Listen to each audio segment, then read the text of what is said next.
누가복음 15장 1절부터 3절 1절부터 3절 먼저 같이 있습니다. 모든 세리와 죄인들이 말씀을 들으러 가까이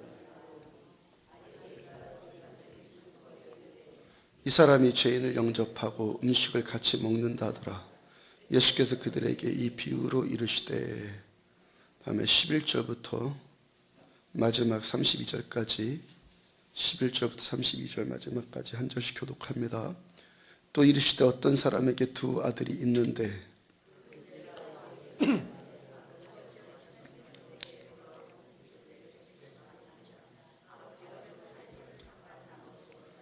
그 며칠이 안 되어 둘째 아들이 재물을 다 모아가지고 먼 나라에 가 거기서 허랑방탕하여 그 재산을 낭비하더니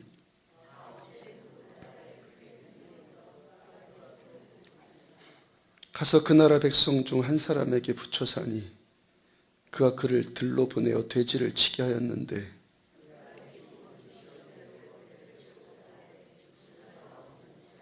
이에 스스로 돌이켜 이르되 내 아버지에게는 양식이 풍족한 품꾼이 얼마나 많은가. 나는 여기서 줄여 죽는구나.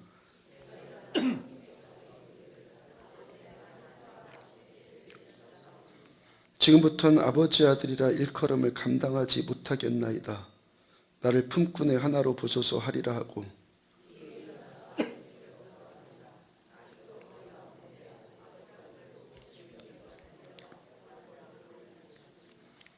아들이 이르되 아버지 내가 하늘과 아버지께 죄를 지었사오니 지금부터는 아버지 아들이라 일컬음을 감당하지 못하겠나이다 하나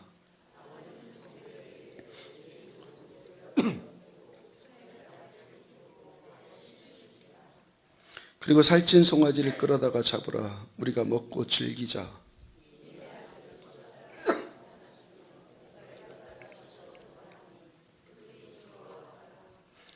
맏아들은 밭에 있다가 돌아와 집에 가까이 왔을 때 풍악과 춤추는 소리를 듣고 대답하되 당신의 동생이 돌아왔음에 당신의 아버지가 건강한 그를 다시 맞아들이게 됨으로 인하여 살찐 송아지를 잡았나이다 하니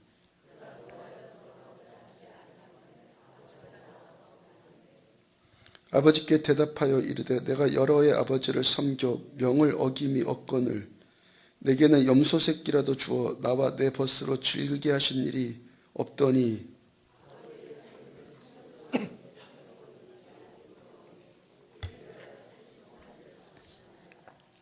아버지가 이르되 예 너는 항상 나와 함께 있으니 내 것이다 내 것이로되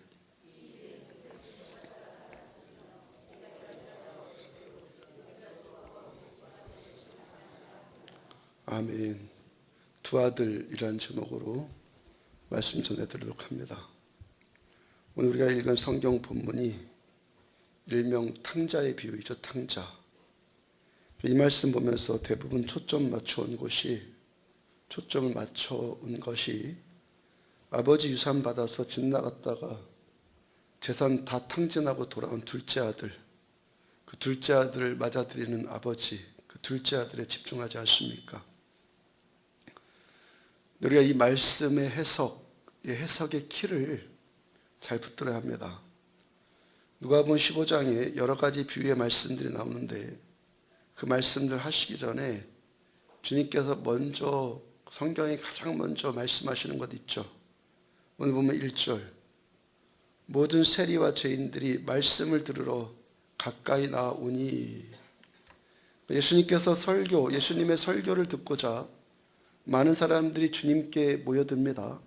그 모여든 첫 번째 부류가 어떤 사람들이었습니까? 세리와 죄인들. 그 다음 2절 다시 한번 읽습니다.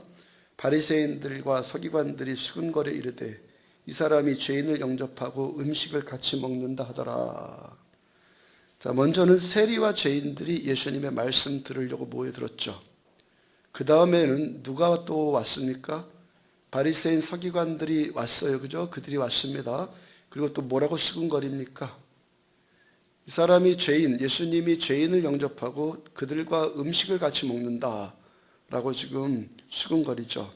그 다음에 바로 3절 뭐라 말씀하십니까? 예수께서 그들에게 이 비유로 이르시되. 그러면 그들이 누구예요? 그들. 먼저 첫 번째 그룹으로 세리와 죄인들이 예수님의 말씀 들으려고 예수님 가까이 모이죠. 그 다음 두 번째 그룹으로 바리새인과 서기관들이 쓰근거리면서 예수님이 야 저것 좀 봐라, 야 죄인들과 가까이 한다, 야 그러면서 비난해요. 주님께서 뭐라고 말씀하신다고요? 그들에게 비유로 이르시되 하면서 말씀을 하시죠. 그러므로 누가복음 15장에 이 말씀을 듣는 사람들이 두 부류인데 먼저는 예수님의 말씀을 들으려고 예수님께 가까이 나온 죄인들, 세리들, 그들이고 그 다음 부류는 예수님이 세리와 죄인들과 가까이 한다고 비난하는 바리새인과 서기관 부류들.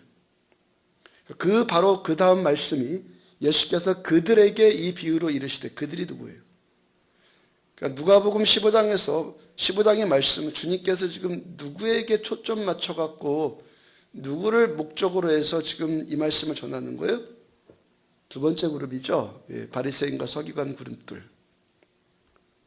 그러면서 예수님께서 이 비유의 말씀을 계속 전하시는데 첫째가 잃은 양 비유가 나오고 두 번째가 잃은 동전 비유가 나오고 세 번째가 잃어버린 아들, 즉 오늘 우리가 읽은 이 탕자의 비유가 나와요. 그리고 그 듣는 대상은, 이 말씀을 듣는 대상은, 초점은 바리새인들과 서기관들. 그리고 오늘 본문 이 탕자의 비유에서, 탕자의 비유, 오늘 우리가 몇 절부터 읽었어? 11절부터 읽었죠. 그 탕자의 비유에서 두 아들이 등장합니다. 어떤 아들? 첫째 아들, 둘째 아들, 둘째와 맏아들. 그러니까 정확하게 말씀드리자면 탕자의 비유식으로 말하자면 첫째 탕자, 둘째 탕자. 하나는 둘째 탕자, 가출했던 탕자. 또 하나 탕자는 그냥 집에 있던 탕자. 주님께 말씀 들으려 세리와 죄인들이 나왔어요. 주님께서 그들을 친밀하게 대해준다고, 가까이 대해준다고 바리새인 서기관들이 수군거려. 그에 대한 상징적인 비유로 그 첫 번째 1절과 2절의 그 세리와 죄인들 그리고 바리새인과 서기관들, 그들에 대한 상징적인 비유로 어떤 말씀을 하시는 거예요? 지금 11절 이하에 탕자의 지금 비유를 하는 거예요. 첫째 아들, 둘째 아들. 첫째 아들은 누구이죠? 바리새인과 서기관들. 둘째 아들은 누구죠? 세리와 죄인들. 예수님께서는 바리새인과 서기관들에게 이 비유로 말씀하셨고, 그러므로 두 아들 가운데서 어떤 아들에게 이 말씀을 더 하고 싶으셨던 거예요? 어떤 아들에게?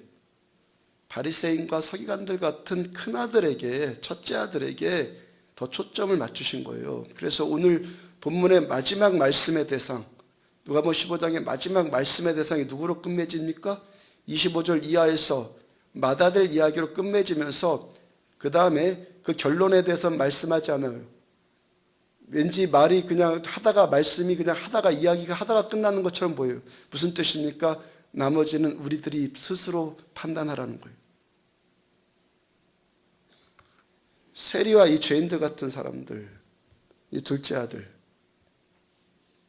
우리가 잘 알고 있는 아버지의 유산 받아서 외국으로 나가서 허랑방탕하게 다 날려버린 이 집 나간 탕자, 이들이 누구예요? 율법과는 별로 상관없이 제멋대로 살아온 사람들이에요. 둘째 아들처럼 아버지를 벗어나고 말씀의 울타리를 벗어나서 자기 하고 싶은 대로 자기가 주인 되어서 제멋대로 살았던 사람들. 그 다음에 바리새인과 서기관들은 첫째 아들에 속합니다. 이들은 율법적인 전통을 잘 지키면서 살아왔어요. 구약의 율법을 자세히 들여다보고 연구합니다. 지키려고 합니다. 매일 아침 저녁으로 성실하게 예배드렸고 일주일에 2번씩 금식했어요. 그리고 성경은 이 두 부류의 사람들이 예수님께 어떻게 반응하고 있는가, 이 두 부류의 사람들이 예수님께 어떻게 지금 반응하고 있는가, 이것에 또 초점을 맞추고 있어요. 1절을 다시 보면은 모든 세리와 죄인들은 말씀을 들으러 어떻게 한다고요? 말씀을 들으러 어떻게? 가까이 나아온다. 둘째 아들 부류는 주님의 말씀 듣기 위해서 주님께 더 가까이 나와요. 그 다음 첫째 아들 부류는 어떻게 합니까? 예수님과 예수님이 하신 말씀을 향해서 수근거리면서 비난하고 있어요. 똑같은 주님의 말씀인데, 똑같은 말씀, 똑같은 예수님인데요. 예수님 사이로 첫째 아들, 둘째 아들이 있어요. 근데 똑같은 예수님을 두고 이 둘이 전혀 상반된 반응을 지금 하고 있다는 거예요. 왜 이런 상이한 반응을 보이고 있을까? 누가복음 7장 34절 보면은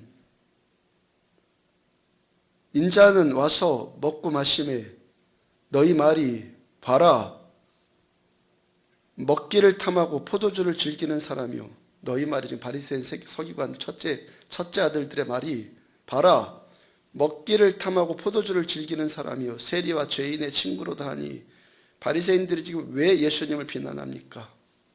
왜 비난하는 거예요? 예수님이 세리와 죄인들의 친구라서 비난해요. 예수님이 세리와 죄인들을 가까이 하니까 예수님을 비난합니다. 역으로 생각해 보면 무슨 말이에요?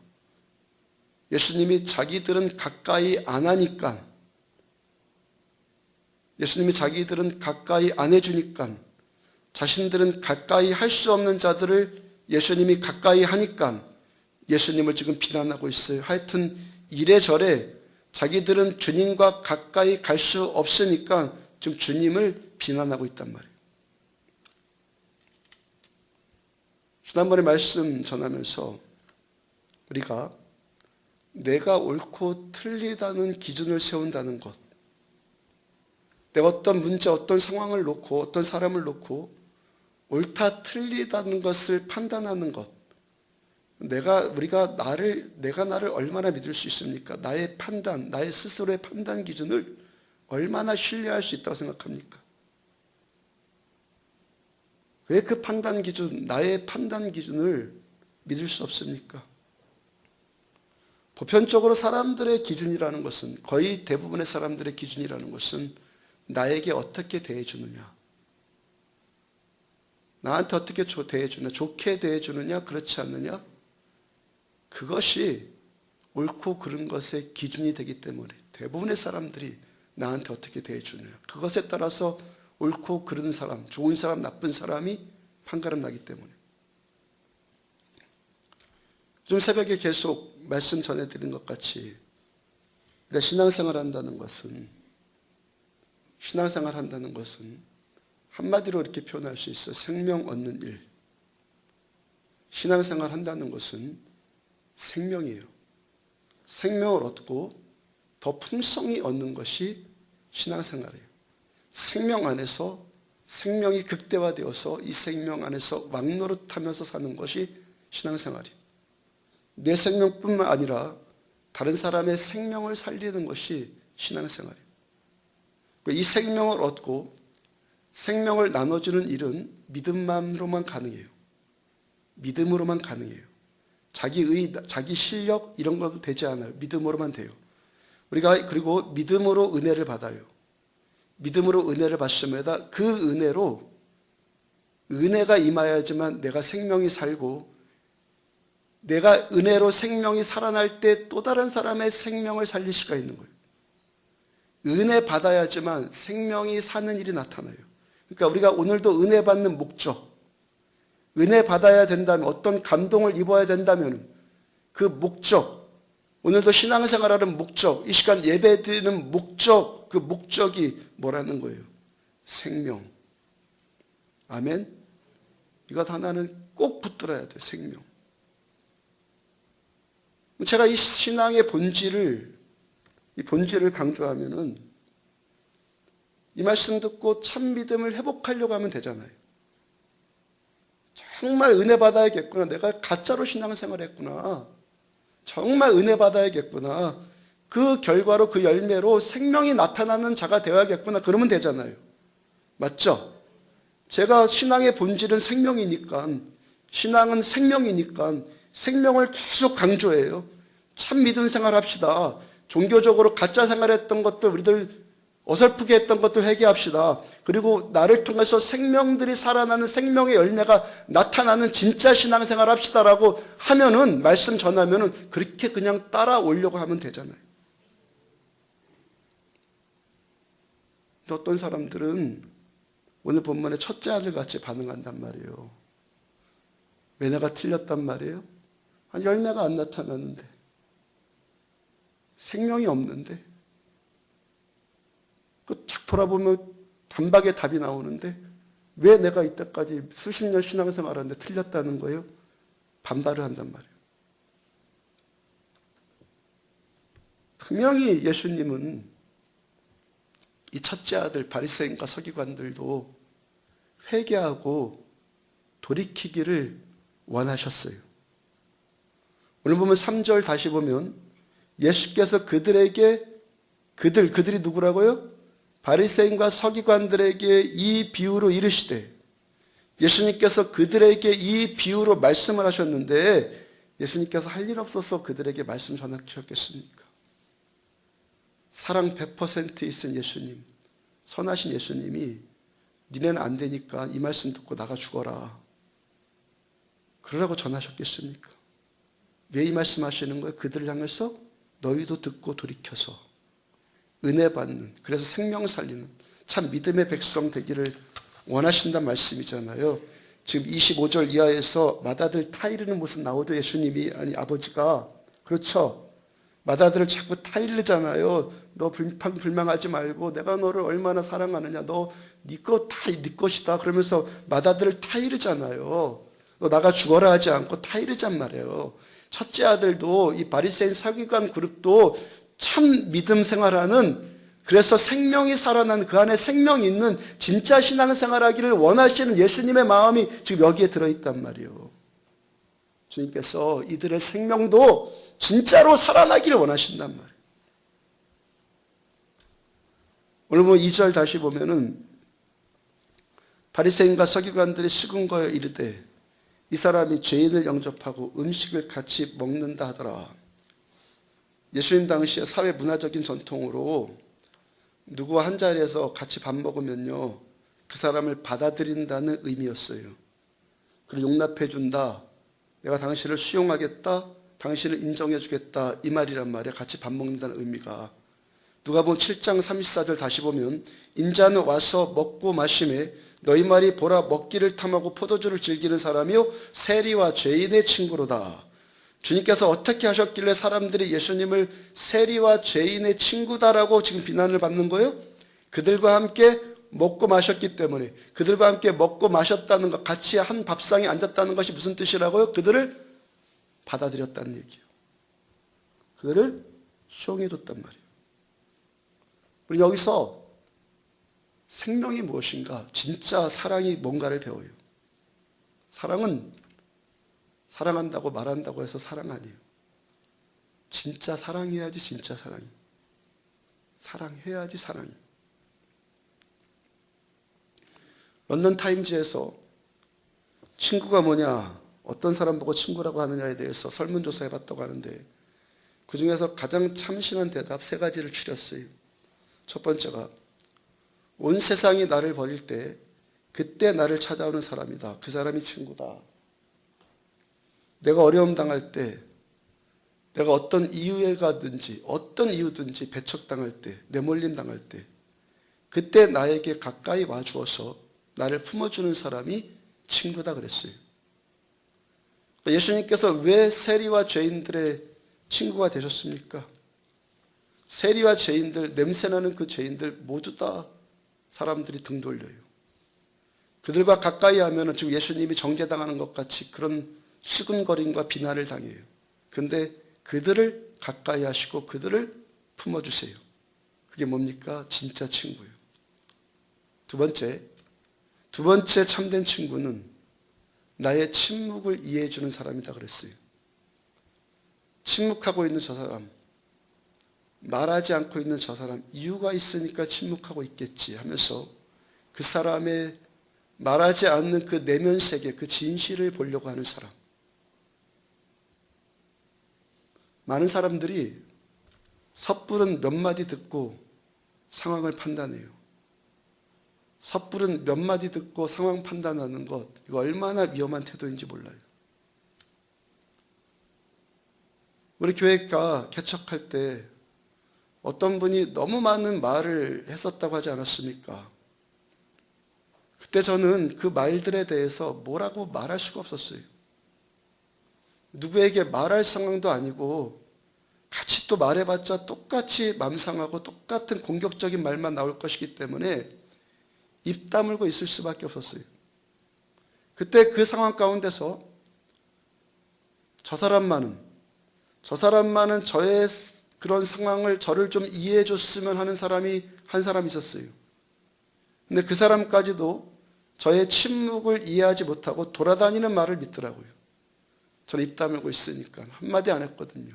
입 다물고 있으니까 그 사람까지도 돌아다니는 말을 믿더라고요. 언젠가 말씀드렸죠. 중마고위였다고.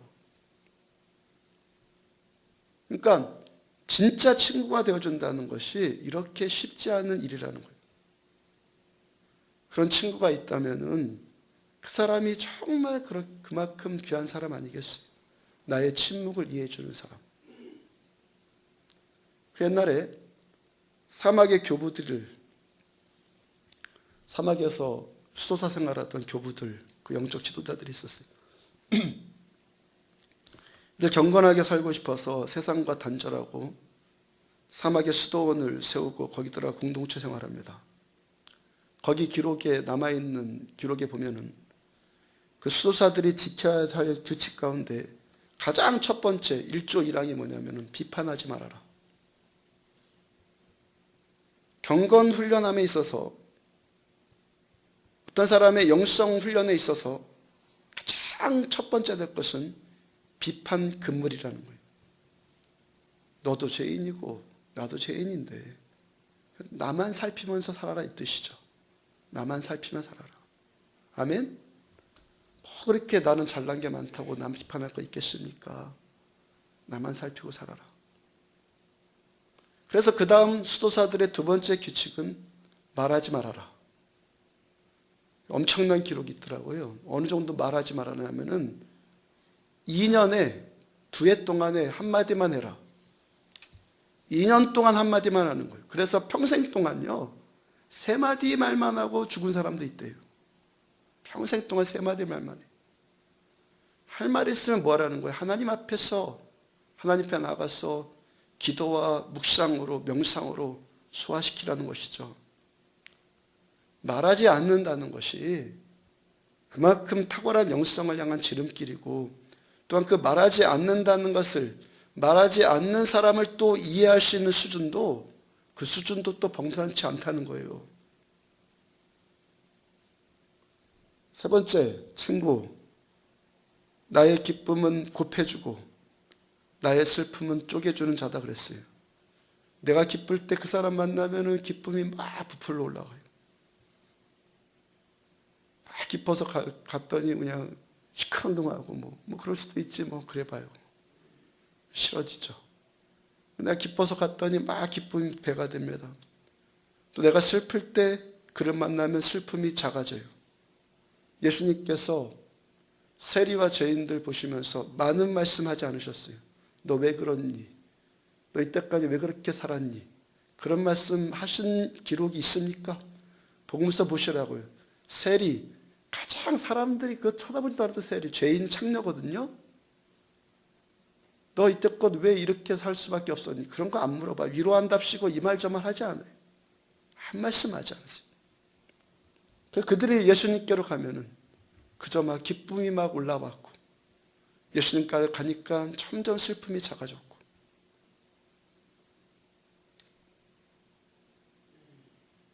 진짜 사랑이 뭡니까, 여러분들? 진짜 사랑. 그의 입장에서 그를 이해해 주는 것이에요. 자기 입장에서, 내 입장에서 그를 사랑하는 것은 그거는 사랑이 아니에요. 에로스적 사랑이죠. 사랑은 그의 입장에서 그를 사랑해 주는 거예요. 자기 시각으로 그를 보는 것 아니에요. 그의 시각에서, 그의 시선으로 그를 봐주는 거예요. 내 눈높이로 그를 보는 것이 아니라 그의 눈높이에서 그를 사랑해 줄 때 이것이 사랑이에요. 내 눈으로 그를 봐봐요. 자기 눈으로 그를 보면은 밤낮 뭐만 나옵니까? 비판만 나오는 거예요. 내 눈높이로 그를 보면은 그 사람은 어떤 사람이에요? 내 입맛 따라서 나에게 맞춰줘야 될 사람. 내 입맛이 이라면 일로 끌려와야 되고, 내 입맛이 저라면 절로 끌려와야 되고, 그런 대상일 뿐이에요. 그래서 성경이 사랑을 뭐라고 정의하십니까? 고린도전서 15장 3절, 사랑은 자기의 유익을 구하지 아니하며. 그러니까 사랑이란 말을 함부로 하면 안 된다 그랬잖아요. 사랑은 자기의 유익을 구하지 아니하며. 그리스 신학 가운데 프로크루스테스 들어보셨습니까? 프로크루스테스 발음 잘 안 되네. 침대 이야기가 나와요. 프로크루스테스라고 하는 장대하고 날쌘 강도가 있었어요. 이자가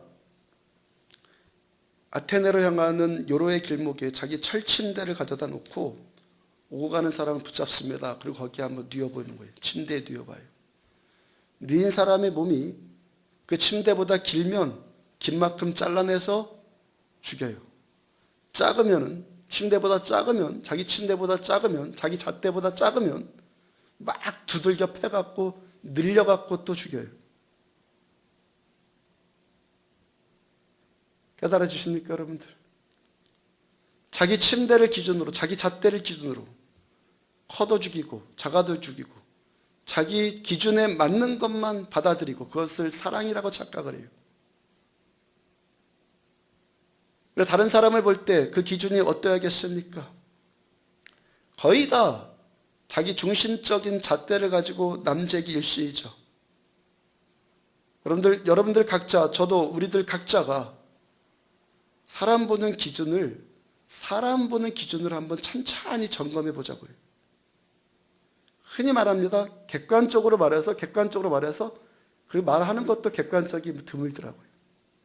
그것도 객관적 아니에요. 거짓말이에요, 그것도. 모든 사람이 다 그렇게 말해요. 그것도 거짓말이에요. 객관적이라는 말까지도요, 자기 주관에 붙들려 하는 말이 허다하단 말이에요. 모든 사람이 다 그래요? 아니요. 자기가 하고 싶은 말을 그렇게 핑계대서 하더라고요. 인생백미라는 책에 이런 내용이 있습니다. 어떤 사람이 손님 대접할 때 자기가 손님 초청해서 대접할 때는 나 사람 좋아해서 대접하고 싶어서 라고 말합니다. 다른 사람이 손님을 대접하면 저 사람 집 자랑하고 싶어서 그런다고 그러고, 내 아이가 음악 공부하겠다고 하면은 이 아이는 절대가 음감이 있어서 음악에 소질이 있어서 가르친다고 하고, 다른 집 아이가 음악 공부한다고 하면은 허영이라고 하고 길 잘못 가고 있다고 그러고, 내가 선거에 출마할 때는 나라를 위해 그런다고 그러고, 남이 출마하면은 저거 불순한 목적이 있어서 그런다고 그러고, 내가 승진하면은 노력의 결과라고 그러고, 남이 승진하면은 줄 잘 서서 그랬다고 그러고, 내가 새 집 마련하면은 필요해서 그랬다고 그러고, 남이 새 집 마련하면은 주제넘게 그러고, 내가 여행을 다니면은 견문을 넓히기 위해서 여행 가는 것이고, 남이 여행 가면은 면세품 쇼핑하러 간다고 그러고. 똑같은 사건이잖아요, 여러분들. 똑같은 사건. 집을 사든지 승진을 하든지 사건은 똑같은 사건인데 너의 관점으로 보느냐 내 관점으로 보느냐에 따라서 전혀 다른 결과가 나오더라는 거예요. 똑같은 사건인데 나의 관점으로 보느냐 그의 관점으로 보느냐가, 누구의 관점에서 보느냐가 이 사람이 좋은 사람이 되기도 하고 나쁜 사람 되기도 하고, 누구의 관점으로 보느냐에 따라서 이 사건이 좋은 사건이 되기도 하고 나쁜 사건이 되고, 누구의 관점으로 보느냐에 똑같은 사건인데 똑같은 현상인데 똑같은 사실일 뿐인데 이 누구의 시선으로 보느냐에 따라서 이 사람이 죽일 사람이 되기도 하고 이 사람이 살릴 사람도 되기도 하더라는 얘기예요. 똑같은 사건인데. 제가 처음 목회 시작할 때 목회에 대해서 잘못 배운 것 하나가 있어요. 선배 목사님이 충고해 주시는데, 성도들은 목사의 헤어스타일이 어떠하지, 와이셔츠가 어떠한지, 와이셔츠가 구겨져 있으면 뭐 사모가 제대로 다렸다느니 안 다렸다느니, 뭐 사모가 잘 한다든지 못한다느니, 넥타이 색깔이 어떠하든지 다 본다는 거예요. 그러니까 목사는 그런 것 하나도 세심하게 신경 써야 한다, 그 충고예요. 그런 몇 가지만 예를 들었는데 하여튼 거의 대부분 뭐 그래야 된다는 것이겠죠. 이 말 무슨 뜻입니까, 여러분들?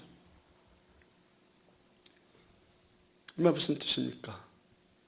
그가 원하는 너, 당신이 원하는 나에 민감해지는 사람이 성공한다는 말 아니겠어요? 그가 원하는 나, 거기에 민감해지는 사람, 거꾸로 얘기하면 내가 원하는 너. 거의 모든 사람들이 그렇더라는 거예요. 내가 원하는 너. 여기까지 해보니까 꼭 그런 것까지 다 신경 써야 하나 반문이 되더라고요. 물론 뭐 못하는 것보다 낫겠죠. 뭐 머리 이렇게 오늘 무스도 좀 바르고 옷도 잘 다려입고 뭐 그 정도 기본으로 다 하니까. 근데 그런 것 못해도 큰 문제 아니잖아요. 그런 것까지도 신경 써줘야지만 교회에 붙어있는 성도들 데리고 목회해야 되고 그런 것을 부흥이라고 치부해야 되는가, 그 생각이 자꾸 든단 말이에요. 언젠가 진짜 사랑하면 그 사람의 연약함까지도 사랑하게 된다고 말씀 전해드리지 않았어요. 진짜 사랑하면은 남들은 냄새 난다고 하는데도 나는 그게 냄새가 안 나요. 제가 처음 명함 만든 적이 있어요. 처음 명함 만들었으니까 기분 좋아지지 않았겠어요. 성도들한테 하나씩 다 돌렸어요. 근데 그 명함 보고 가장 먼저 나온 말이 명함 다시 만드세요. 뭐 사진이 마음에 안 든다, 뭐 입고 있는 양복이 마음에 안 든다, 헤어스타일도 그렇다, 비용 대줄 테니까 명함 다시 만들려고 그래요. 내가 비용 다시 대준다는 말이 고마웠겠습니까? 제가 그 명함 어떻게 했겠습니까? 그 명함 어디 갔는지 몰라요. 그 다음에 한참 명함 안 만들었어요. 많은 경우가 내가 원하는 당신, 나에 의해서 만들어져야 되는 당신을 사랑이라고 착각을 해요. 그러므로 이 사랑을 빙자한 그런 것들은요, 사랑을 빙자한 자기중심적인 이기심의 표현일 뿐이에요. 이기심이었군요. 정말 사랑하면 그를 다 받아들이게 돼요. 지금 이 시대를 포스트 모던 시대라 하지 않습니까? 이 포스트 모던 시대의 두드러진 특징 가운데 하나가 해체와 파괴예요. 해체와 파괴, 무너뜨리고 다시 세우자. 안타까운 것은 교회 안에서도 이런 시대 풍조를 따라가는 경향이 있다는 거예요. 나와 맞지 않는 것이 있으면 받아주기보다는 배척을 해요. 나보다 큰 것은 잘라버려요. 나보다 작은 것은 두들겨 패서 늘려요. 인터넷에 기사 하나 실리면 어떻게 됩니까? 거기 따라오는 댓글들을 보면은 그 대상을 파괴하고 무너뜨리려고 죽이려고 하는 소위 악플들 수천 개가 막 따라 들어오죠. 로마서 12장 2절, 너희는 이 세대를, 이러한 세대, 포스트 모던적인 이 세대를 본받지 말고 오직 마음을 새롭게 함으로 변화를 받아 하나님의 선하시고 기뻐하시고 온전하신 뜻이 무엇인지 분별하도록 하라. 여러분들, 오늘도 우리들의 삶의 기준이 뭡니까? 하나님의 선하시고 하나님이 기뻐하시고 하나님의 온전하신 뜻. 우리들은 이 세대를 본받아야 될 사람들이 아닌 줄로 믿습니다. 자기중심적인, 나중심적인 그 판단 기준을 따라가는 것도 아닌 줄로 믿습니다. 오늘도 우리들이 따라가야 할 기준은 하나님의 선하시고 하나님의 기뻐하시고 하나님의 온전하신 뜻인 줄로 믿습니다. 그리고 이 하나님의 선하시고 기뻐하시고 온전하신, 하나님의 선하시고 하나님이 기뻐하시고 하나님이 온전해 하시는 그 뜻이 무엇이라고요? 생명. 하나님의 최고의 관심은 생명.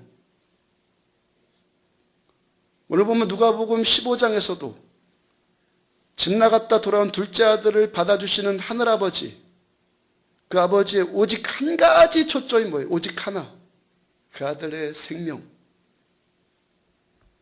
하늘아버지의 마음으로는 내 아들이 그 생명 죽지 않고 다시 살아 돌아온 그 한 가지만으로도 모든 것이 감사이고 모든 것이 기쁨이라는 거예요. 그 아들 거지같이 돌아왔는데 출세는 뭐고 뭐 돈 있는 돈 다 까먹고 유산 물려줬더니 다 까먹고 거지같이 하고 허랑뱅이가 돼갖고 거렁뱅이가 돼갖고 돌아왔는데 그런 것 아무것도 안 보이고 아버지의 눈에는 오직 아들의 생명만 보이더라는 거예요. 그래서 신앙생활하면서 하나님의 이 생명의 마음에 초점 맞추는 훈련을 자꾸 하시기를 축복합니다. 우리가 신앙생활하는 것을 보면은 부수적인 것들에 너무 많은 시간 낭비들을 하고 그 안 해도 되는 것들, 없어도 되는 것들, 신경 쓰지 말아야 되는 것들, 거기다가 시간 들이지 말아야 될 것들에 낭비하는 것들이 얼마나 많은지 몰라요. 남이 나를 어떻게 생각할까? 내가 어떻게 하면 내가 원하는 것을 더 얻을까? 많은 사람들이 여기에 초점 맞춰갖고 그런 것에 에너지를 낭비하고 그런 것들에게다가 자꾸 시간을 소모하는 것, 그 생각의 이런 그 능력을 거기다가 자꾸 소모시키는 것을 보게 된단 말이에요. 여러분, 그 에너지들, 그 시간들을 돌이켜서 그런 데다가 부순적인 것에다가 소모시키는 것들을 돌이켜서 하늘아버지의 마음처럼 생명에 집중시키면 그것이 하나님의 선하시고 기뻐하시고 온전하신 하늘아버지의 뜻이란 말이에요. 우리가 생명에 집중할 때 그 생명을 회복시키고 나로 인해서 누군가의 생명이 치유받고 나로 인해서 누군가의 생명이 살아날 때 하나님께서 우리들을 선하게 보시고 하나님 우리를 기뻐하시고 하나님이 우리 보고 온전하다고 인정해 주신다는 거예요. 바리새인 서기관들 같이 이게 옳으냐 저게 옳으냐 하면서 꼬투리나 잡고 물건으로 쥐고 그 옳은 것이 이거다. 너 옳은 거 참 잘 분별했다. 하나님 그렇게 인정하는 것이 아니라 생명이 살아나느냐 이것만 보고 하나님은 인정해 주신다는 거예요. 아멘. 아멘입니까? 아멘이십니까? 하나님의 마음이 뭐냐라는 거예요. 하나님의 마음. 따지고 포트리 잡고 이게 오라 이게 맞지. 하나님 그것 보고 칭찬하지 않는다는 거예요. 우리가 하는 어떤 말, 생각, 태도 때문에 누군가의 생명이 살아나느냐 이것 보고 칭찬해 주신다는 거예요.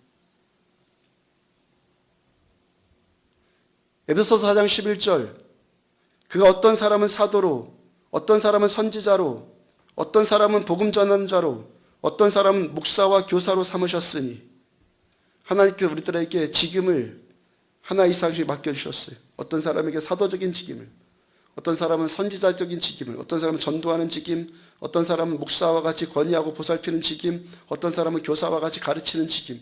그 외에도 여러 가지 모양으로 우리가 직분을 받았고 예배 시간에 이렇게 앉아있는 것만 해도 직분이에요. 다 수고하고 헌신하고 있단 말이에요. 이 모든 것들 우리가 신앙생활하는 이 모든 것 하나부터 10가지 100가지 이 모든 것의 목적이 뭡니까? 그 다음 12절 보면은 이는 성도를 온전하게 하며 봉사의 일을 하게 하며 그리스도의 몸을 세우게 하려 하심이라.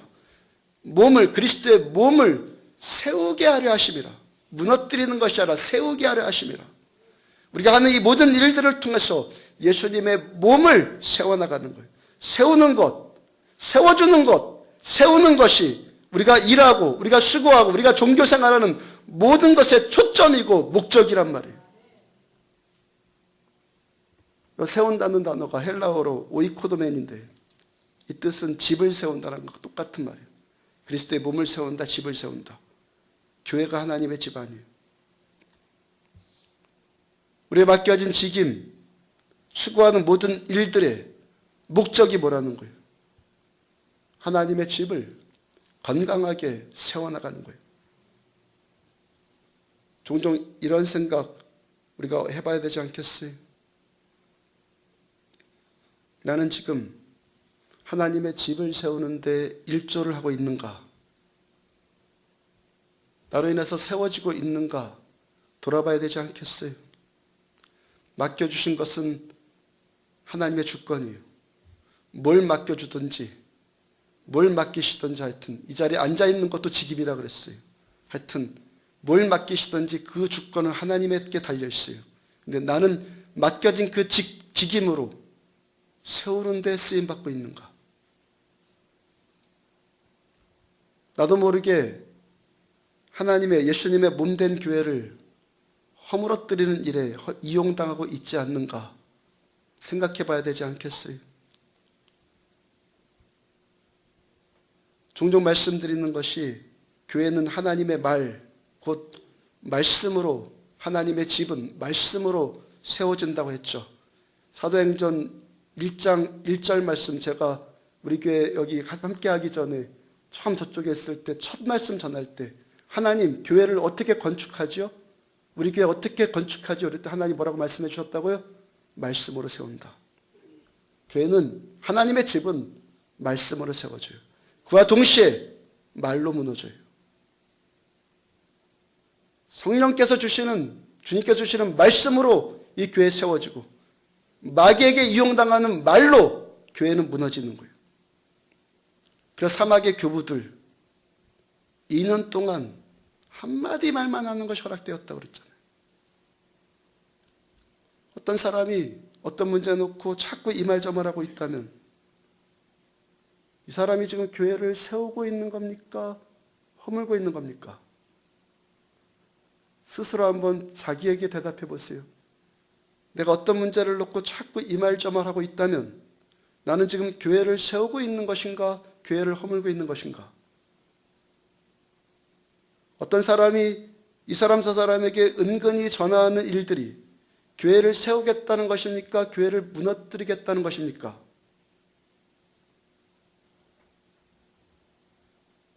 우리가 산다는 것이 서로 다른 사람들, 부딪힐 것들이 많은 사람들이 만나서 우리 사는 거잖아요.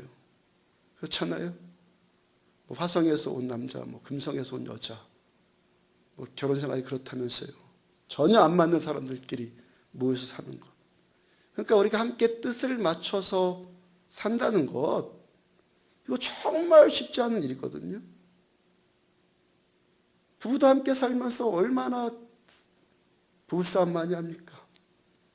둘이서 사는 것도 그렇게 시끌벅적한데 우리가 이렇게 모여서 산다는 것이 얼마나 쉽지 않은 일이겠어요?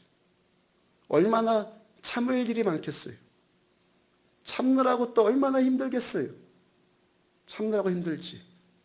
힘드니까 얼마나 말하고 싶겠어요? 오기도 하고 가기도 하면서 쓴 마음이 얼마나 올라오겠어요?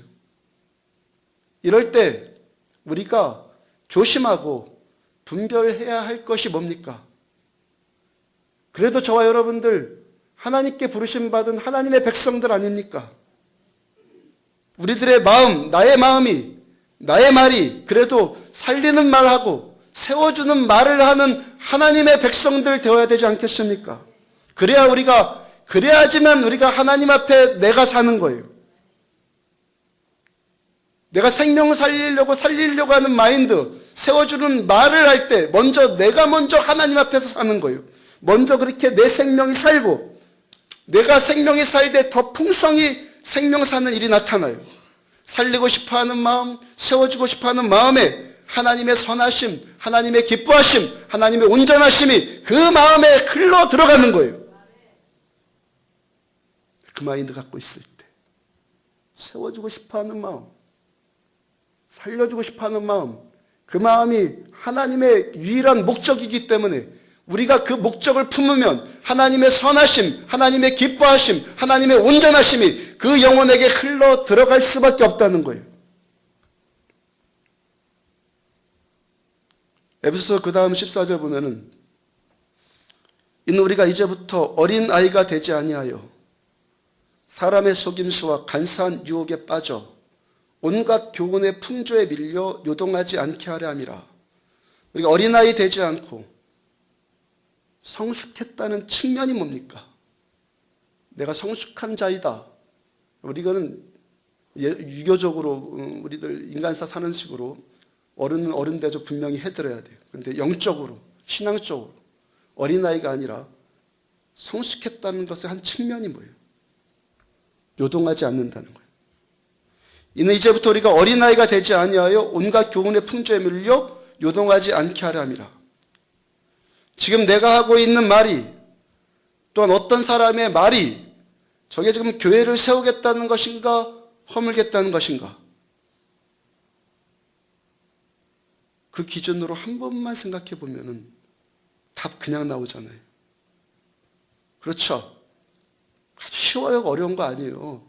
지금 저 사람의 어떤 말이나 나의 어떤 말이나 나의 어떤 태도가 세우겠다는 것인가, 허물겠다는 것인가? 그거 보면은 답이 금방 나와요. 한 번만 생각해 보면은 나 스스로이거나 남이거나 사람의 속임수나 간사한 유혹에 요동하지 않을 것 아니겠냔 말이에요. 그 다음 15절. 오직 사랑 안에서 참된 것을 하여 범사에 그에게까지 자랄지라. 그는 머리니 곧 그리스도라. 사랑 안에서 참된 것을 하는 종들 되기를 축복합니다. 사랑 안에서 참된 것을 해라. 그게 뭡니까? 생명 회복시키는 말, 세워주는 말, 격려, 위로, 용납해주고 수용해주는 말, 그러함으로 교회를 세워나가는 말, 행동, 그것이 뭡니까? 사랑 안에서 참된 것을 하는 것. 아까 잠깐 언급했지만 예수님 당시 정통 유대인들은 세리, 이거 세금 떼어먹는 인간들, 그때 당시에 로마에 빌붙어가지고 세신자가 있어서 말씀드려요. 세리는요, 로마에 빌붙어갖고 자기 동족 피 빨아먹는 사람이 세리였어요. 그 정통 유대인들은 세리를 만나는 것도 그 집에 들어가는 것도 용납하지 않았어요. 심지어는요, 거지도요, 세리가 주는 돈을 안 받았어요.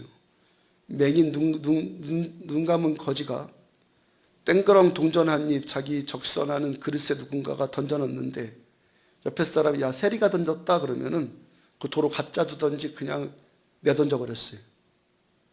굶어 죽어도 세리와는 상종 못하겠다는 거예요.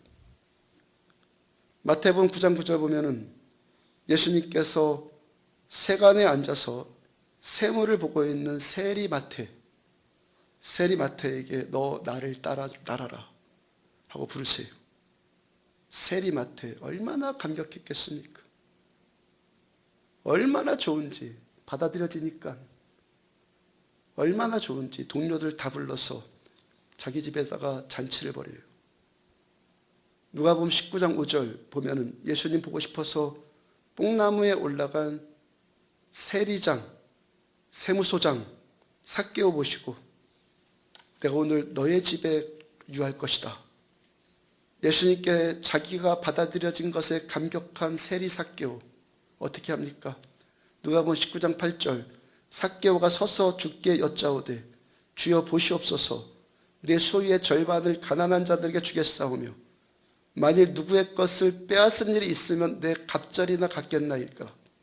얼마나 감격했으면 지금껏 돈밖에 몰랐던 인간이, 돈밖에 몰랐었던 인간이 자기 돈 절반을 가난한 사람에게 나눠주겠다고 그러겠어요. 그 배척받던 그 사람을 예수님이 품어주니까 모두 다 따돌리고 모두 다 배척하는데 예수님 품어주니까 그 생명 살아나고 그 생명 살아나니까 또 다른 사람의 생명이 살아나는 일들이 지금 나타나잖아요.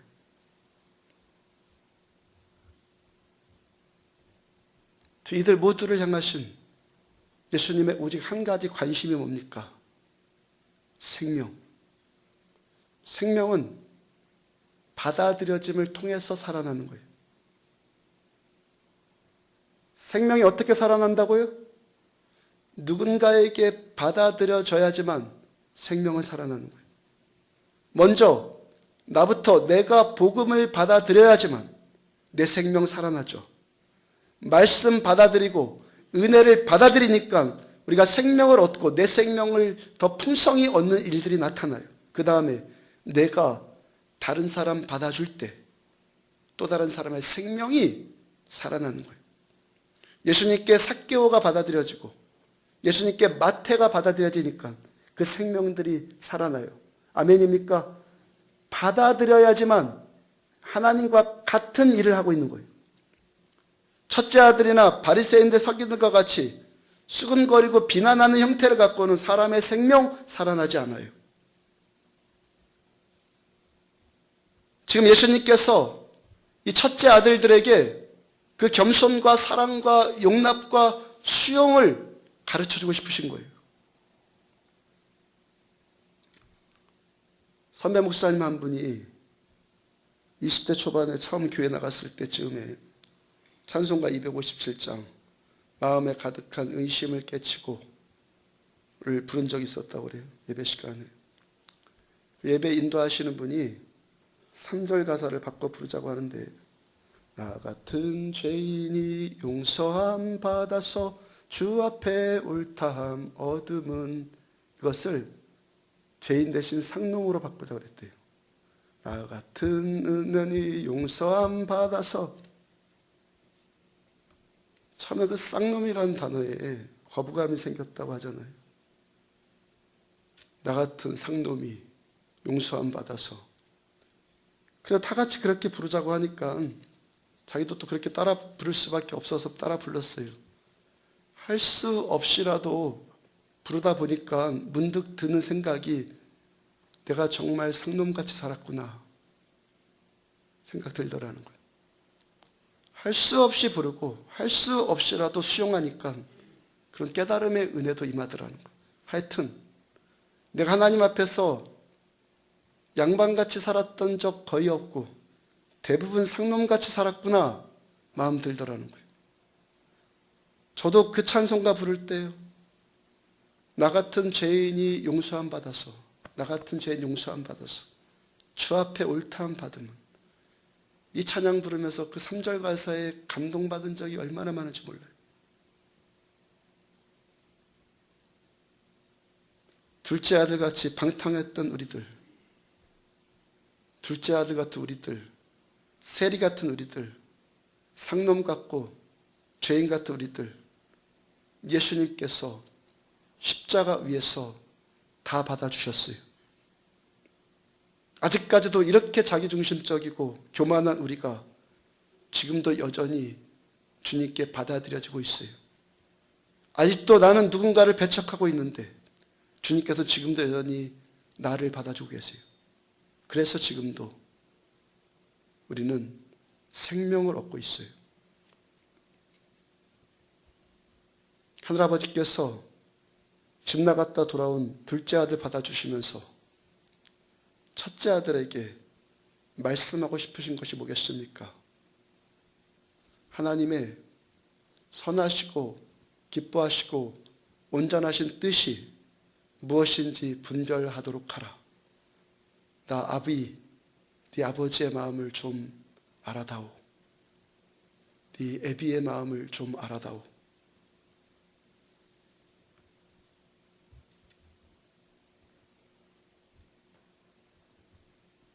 저 여러분들을 받아주신 하늘 아버지의 마음을 잘 헤아리는 자녀들 되기를 축복합니다.